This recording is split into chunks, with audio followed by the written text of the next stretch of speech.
not here. And also my microphone. I'm thrilled to introduce to you Susan Sarandon, and I know you guys just spent a couple of glorious hours with her gifts. And we've done this before, but rarely have I been as excited as I am, because I would say I have the most massive girl crush imaginable. I think of past girls, so I'm like on the woman of a certain age crush. And not just because I wonder what it was like for 4 days to be naked in bed with Catherine Deneuve, but only you can tell us about that. People got bored after about 2 days, actually. You know, I would love to. I didn't, but in the beginning the crew was in the rafters and everyone was, all these people that we'd never seen before showed up, and then after a while it's like, all right, whatever, big deal. Yeah. No, I guess but she was a very good sport. She was great. Yeah, and you too. I mean, it's interesting. I look around, I see many of my peers, and I know that when I think of Rocky Horror, Velma Louise, Dump Hunger, Bull Durham, on and on, Lorenzo's Oil, I think of so many touchstones in my life have been captured in your work. And forgive me that I'm making this about me, because I'm going to disappear in a moment, I promise. But this is the girl crush thing, and it'll pass. I did promise Ms. Sarandon that we had the smartest and sweetest audience in the world, and I'm going to turn it over to you in just a couple of minutes. But I do have a couple of things I'd like to lob your way, and I'm sure these are familiar questions you've run into, but you, more than a lot of people, play real, authentic, genuine people, and many of whom are still walking this earth as you're playing them. Can you talk to me a little bit, to all of us, about what that process is like to articulate a living soul on the screen? Is that different or unique? Well, there's good news and bad news. The good news is that you have a lot of research. Mm-hmm. You have, for Dead Man Walking, I found the book and the nun, and she gave me the book, just trusted me with it on a handshake at dinner. I was doing a client, and I met with her in New Orleans. We were there for the last couple of weeks of the shoot. And so I read her book, so I have all that information. I watched a really wonderful BBC documentary about the death penalty and executions. So a lot of the details, I listened to her lectures, so a lot of the details were little pieces that came together, like the business of eating shrimp for a last meal was something that I saw in the BBC documentary. It wasn't part of her book. Tim very brilliantly combined two people that were in her book. There were cases and they were both electrocuted, so there were some changes, and Sister Helen was there. There was a good year before Tim even started doing the script once I got the book. And during that time, I got to know Sister Helen very well. And she came whenever she was in New York, she stayed with us. So the bad news was that I felt a huge responsibility towards her and towards the issue. Although for me, the story was always a love story. Every film that I've ever done, I always have seen as love stories. And this idea as a religious person that you could love unconditionally, to me, is so difficult. I mean, as a mother, you love your kids unconditionally, but that's about it. There's no way you can even love your spouse unconditionally. It's a really liberating love. I think it's an almost impossible love. And they don't ask what you've done, and they don't ask if you're guilty. And I talked to a number of people who had helped people die being executed. And there's a real policy, and this is the way they do it. So for me, the question, I remember after I got the book and I finally absolutely beaten him to death to do it, he really resisted. He had something else he wanted to do, and I, had to throw a hissy fit. And do, I mean, I waited like a year, and then I just melted down and threatened to give it to somebody else, and finally said, okay. And then once it got in his imagination, he did a brilliant job. But I remember that initially he said, so, I forgot to ask you, but you don't think this is about you, do you? I mean, this is about the death penalty. And I said, well, I don't think it's a biography, but I think it's a love story. I think it's a story of redemption. And I think one of the things, the book is brilliant because it really takes both sides. I mean, it shows you the specifics of what it costs everybody that's involved, which whatever side of the issue you come down on, that dialogue usually doesn't happen. So people have very strong feelings about the death penalty, just like they do about abortion, with very little specifics. And I think what Dead Man Walking did was give the specifics and allow for a dialogue to begin. And that dialogue continues. And I know that it has been very healing for people that are involved with violent crimes. The one line that I added at the end when he says, I wish I had your faith, and she said, it's not faith, it's hard work, actually wasn't from Sister Helen. It was a woman that I met whose 7-year-old daughter had been murdered, and she had been taken from their tent when they were camping, and they never found her. And a year on the anniversary of when the girl disappeared, the murderer called the mother, and she was able to keep him on the phone for a very long time because she had gotten to the point in the name of her daughter, who she felt would not want her to be filled with hatred, that she could actually talk to him. And they were able to eventually figure out, because of that phone conversation, tire tracks that were near where he plugged into. Anyway, it's a long thing, but they found him in San Francisco, and that he had killed someone else, and they were able to find him because of this. But she was the one that said to me, I don't have faith. Every day I have to work at forgiveness. Every day I have to work at opening my heart. And the family, when we were at Angola, because that was really filmed in the death house, there was an execution. And the parents of the girl went to all the executions after their daughter's murderer was executed. They continued to visit and go to prisons wherever there were executions. And the daughter that was remaining in the house ran away, was completely ignored. Their whole life became about this process. And that's hard work too. I mean, hate is hard work too. So. Hate, the problem is that, it doesn't help watching the execution. And it's either too fast or too easy or because of course it doesn't bring your child back, which is the only thing that would make you feel better. And so it's very disappointing actually for families that hinge everything on seeing that execution, and then it happens and they don't feel satisfied. And usually it's very hard for the marriages, they break up and the rest of the family is ignored. So it ends up not being satisfying even to get what you think is going to be the thing that will make you feel so much better. It really doesn't help. So it's very unsatisfying. It's interesting as you talk about it. I mean, you stop talking about the character pretty quickly and start talking about the big ideas. And it prompts in my mind the notion that you're also pretty renowned for social activism and for taking...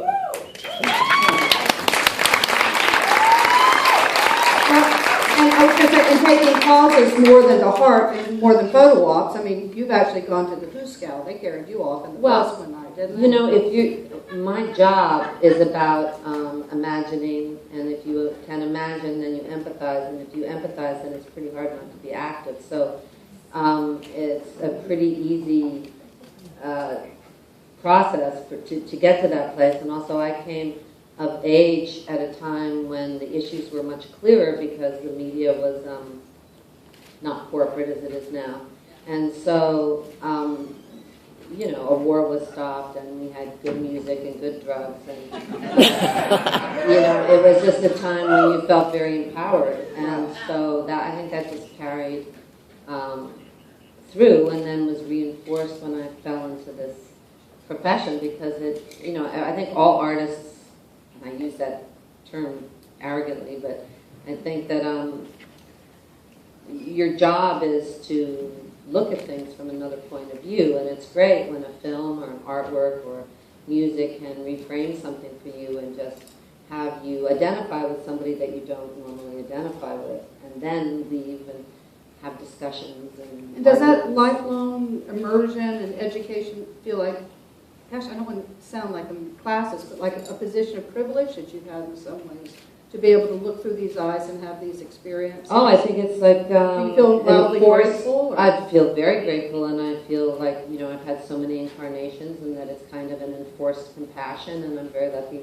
to have that. And I'm basically suffer from inertia like everybody else, and I'm lazy, and so it gives you an opportunity to look into little microcosms, whether it's, you know, minor league baseball, or whether or not it's, you know, I don't know, transgender guys in stockings, I don't know. And you get a chance to do all of these things with a minimum amount of repercussions, right, as opposed to actually doing them. And so it's a very, but you have to do them very publicly too. You know, there's a degree of exposure to risk and vulnerability involved in that too, isn't there? Yeah, yeah. But I mean, it's a pretty amusing way to earn a living. I mean, yeah, you don't know when your vacation's going to be, and you don't know how much longer you'll work, and you know, there's absolutely no. I mean, there's no justice. There's so many actors. I mean, there are many women who could have done Dead Men Walking. I just got the book and happened to be the one that got it. The difference is that you didn't. No, I didn't, but I'm saying there are all of us that are, you know, there are a lot of people that could do a very good job with a lot of the parts that Meryl Streep gets. And but not after Meryl Streep does. No, but the bad thing for other actresses is that once you start to hit, then you get all the projects. So there's a lot of people that are doing regional theater. I mean, not just women, but men, all kinds of really talented actors who just don't have a shot at really good material or good directors. And finally, at the end of the day, you know, you've got to buy your French doors and put your kids through school and do whatever you're doing, and so you work and you do the best you can with what you've got. That's, you know, what everybody does in their jobs, right? And every actress, though, in the last bunch of Academy Award nominees was over 40. And I remember a time in the not-too-distant past where there was a big concern about actresses moving past 40 and never working. And you've worked consistently your whole life. And I think a lot of that talent, but a lot of that might be the circumstance of the changing audience, and I'm not trying to diminish your obvious luminosity, but I mean... it won't be diminished. No.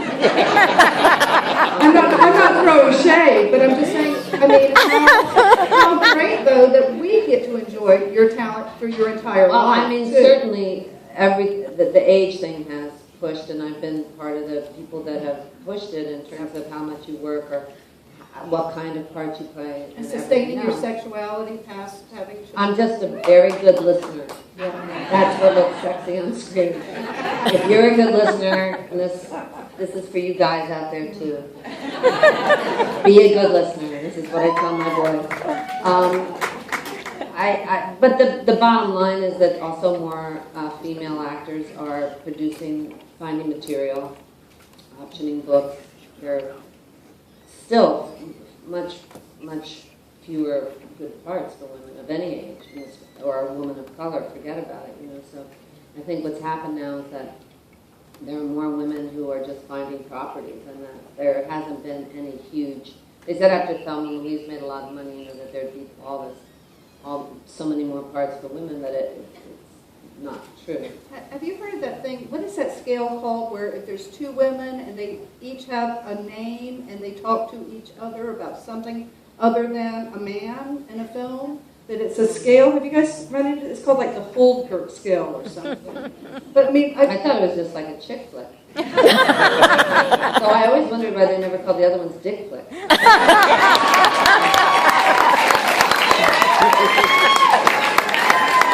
I think we just have a new subgenre for film festival.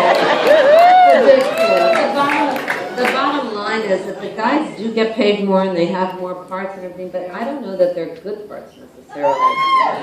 You are such a good screamer. She listens well too. Very good listener. I think that, you know, what you want is, first of all, to have a good time.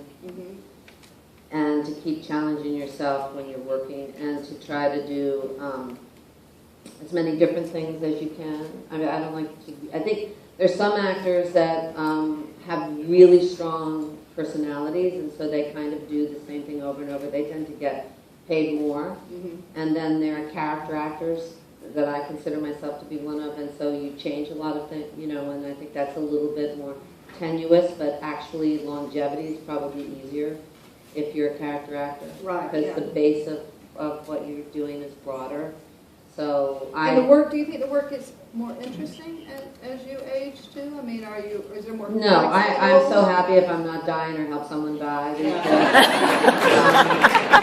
No, I don't on stage, but think I did get to show my breasts first. So that's both. at once. Excellent. I thought of you. Breasts go a long way. Atlantic City. You want to changed make my sure life. you're not saying anything important for the first 10 seconds. That no one gets anything you're or saying. holding lemons in my hand. Lemons are good. Would you, and I'm going to turn over to you guys. I swear I'm going to share with you in just a minute, but it's going to take just a minute longer.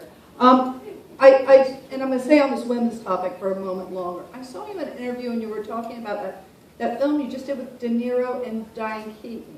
And you were the mistress, and she was the ex-wife or something. And you commented at the time that typically when there are two women in a film, one's older and one's younger, and they're bitching at each other or something like that. No, what happens is that if you're with the male star, then there's a rumor that you're having an affair. If you're with the female star, then the rumor is that you don't get along. And Julia and I did Stepmom, and we produced it. We were friends, and the rumors flew that we weren't getting along. And the reason, usually when they put two women in a movie, they automatically are enemies, even if they don't have a reason. Especially if one's older and one's younger, that's just a given. So that's the way that it, usually. But when I did The Tempest, and Jenna Rollins was playing John Cassavetes' wife, and I. Oh no, she's actually a patron saint here. She's been on this the stage best. twice, and she smells so good. I believe that. But she had scenes with me as the mistress that were very petty and and she just played them completely the opposite. And I learned a lot from that. She was had such integrity, and she was so generous, and so even when it's written that way, it doesn't have to be played that way, which she taught me. So I'm glad. Where is she? Because she's here so often. We just brought her around a bunch of times because we love her guts, and Seymour too. So and we've done a lot of Cassavetes stuff here, so it's kind of a thing.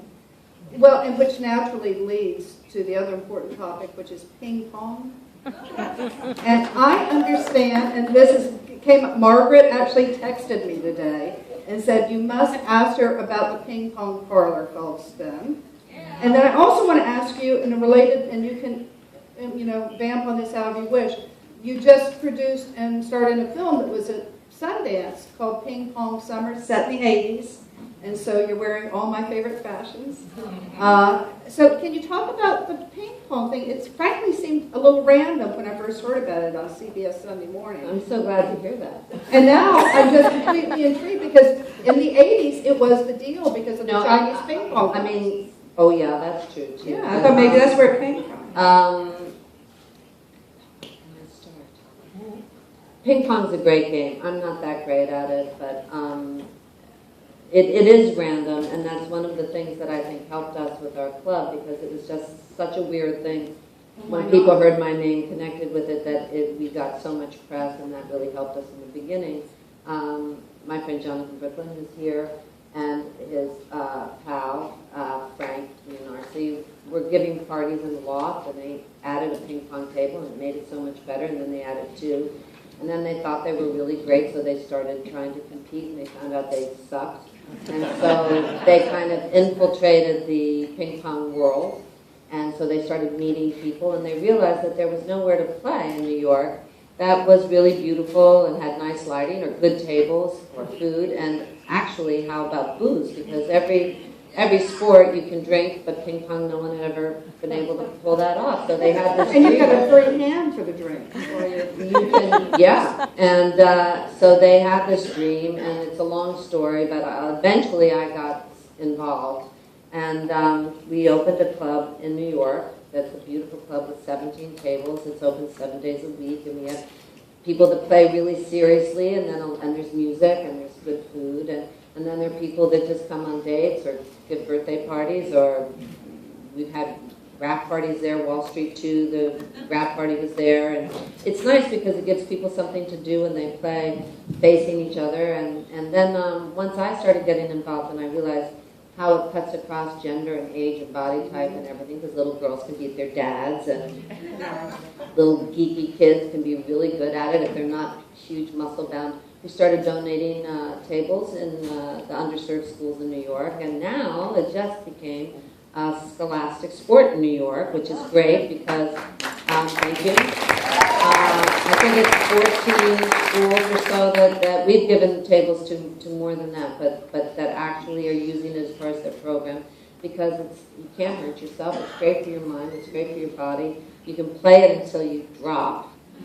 It's not like basketball where eventually you have to stop, or baseball or whatever. It's not expensive. So it's kind of a no-brainer, and people really have a good time. So strangely, I have become the face of ping pong. And I'm not even really that good, but I really love it, and I love what it's about. And we have we're franchising now, because in spite of the fact that we didn't know how to run a business, it's been doing great from day one.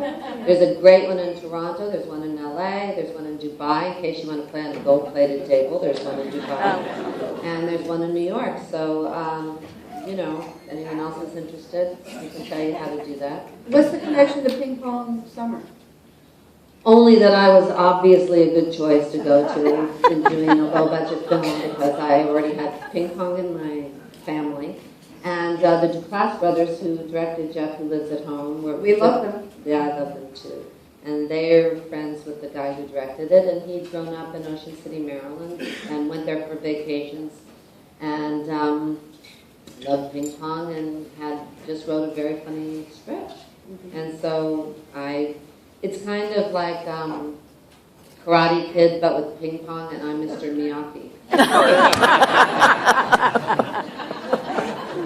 But I've given it up. It's like the anti Mr. Miyagi, because I say, well, if I wanted to be really, really good, I would have had to give up so many things, and I didn't want to do that. And so the young hero awakens your latent hunger to be great? No. I just helped him beat the bully. Didn't you see Karate Kid? That's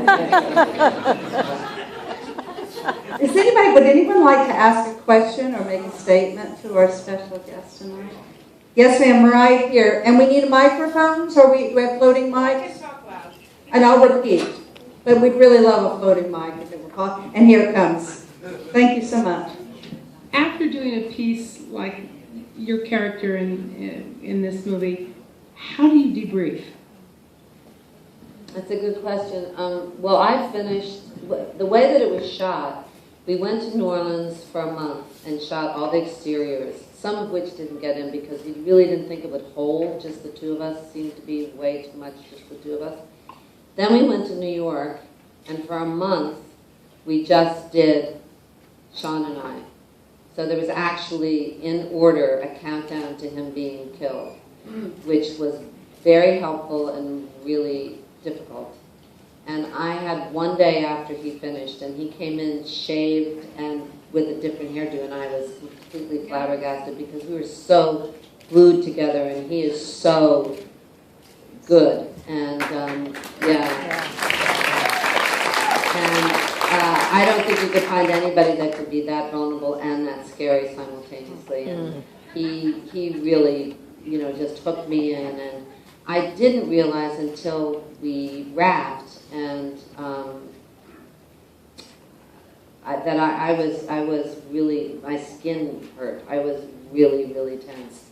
And but I felt, you feel like you did the best you can, and you can let go of it. And all my kids are in the movie. I had a 1.5-year-old, and he's in the scene in the church. My daughter was 8, and she plays me young hitting, and that was her first part, and she was really good. And my other son, who was younger than she is, was chasing also the possum, so they were all with me, and obviously you can't indulge too much.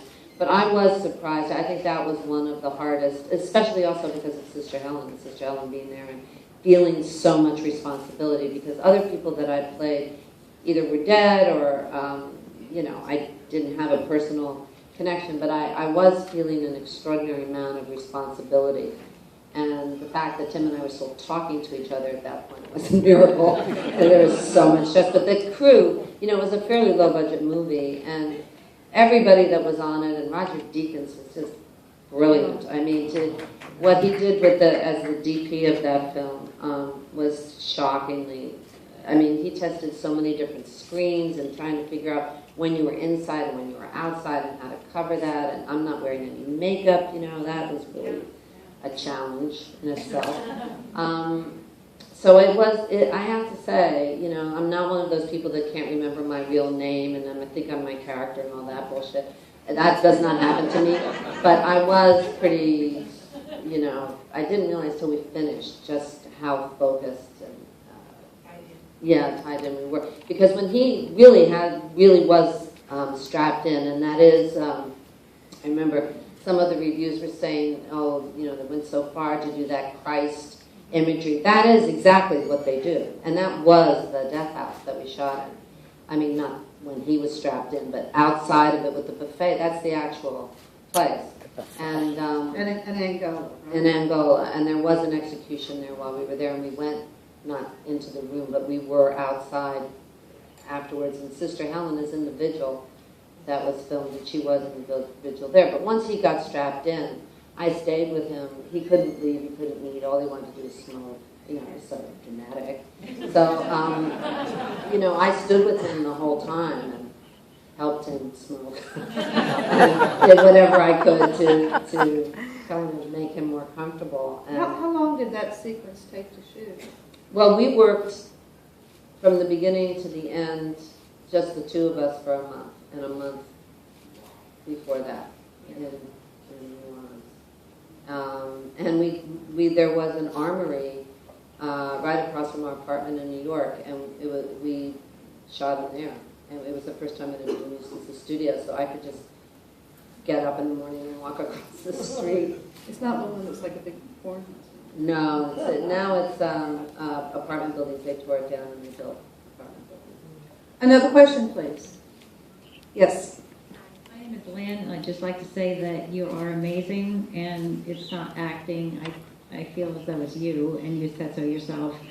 I lost my son 14 months ago. Oh my God. And your words at the end of this meant so much to me that I would just like to say thank you, and that you're so genuine, and you amaze me, and tonight has been fantastic for me. And it's not a question and answer, just a thank you.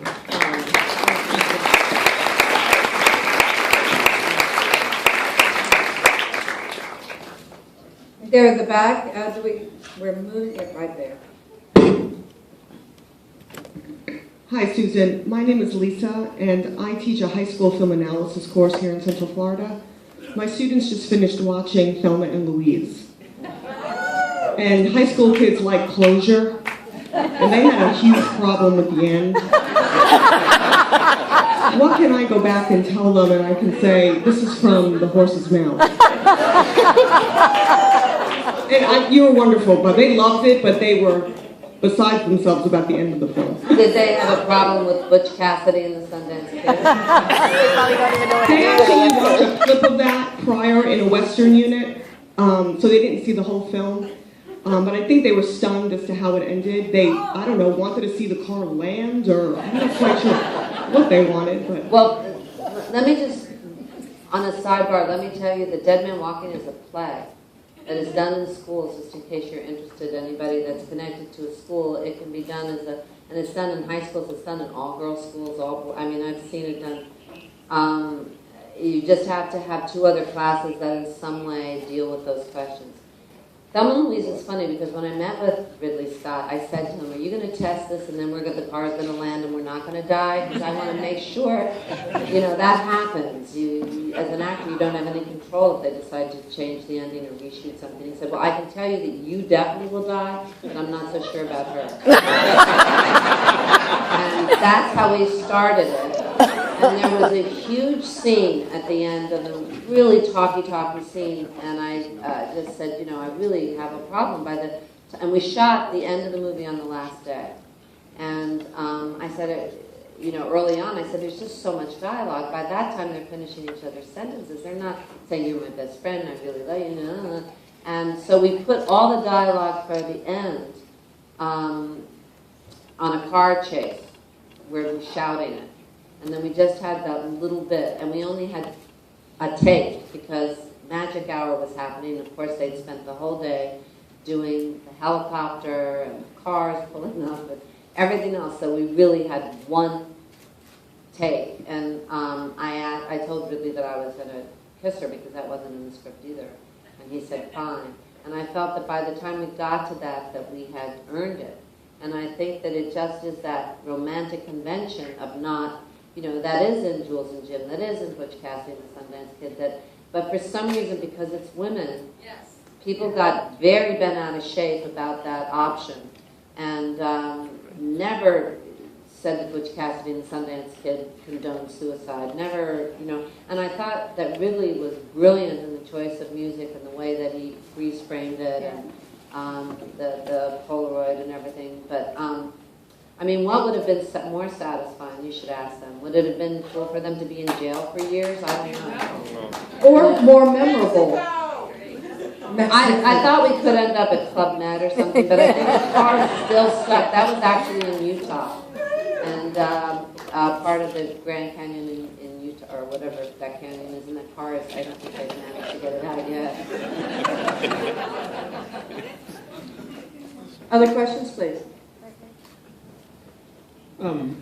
You are so wonderful. You're on a short list of actors for whom I will go see any movie you're in just because I know your performance will be brilliant. I'll try very hard for you from now on.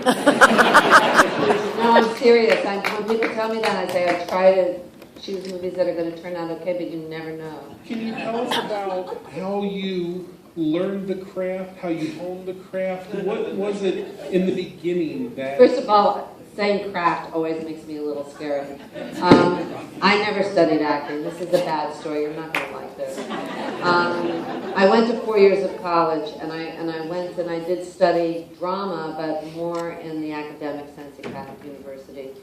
I married Chris Sarandon at 20. First guy I slept with, that's how grateful I was. But it's important, though, that's the framework of Catholic University. And it was the framework of Catholic University, and he was 6 years older, a graduate student. He knew everything about black and white films and poetry and everything.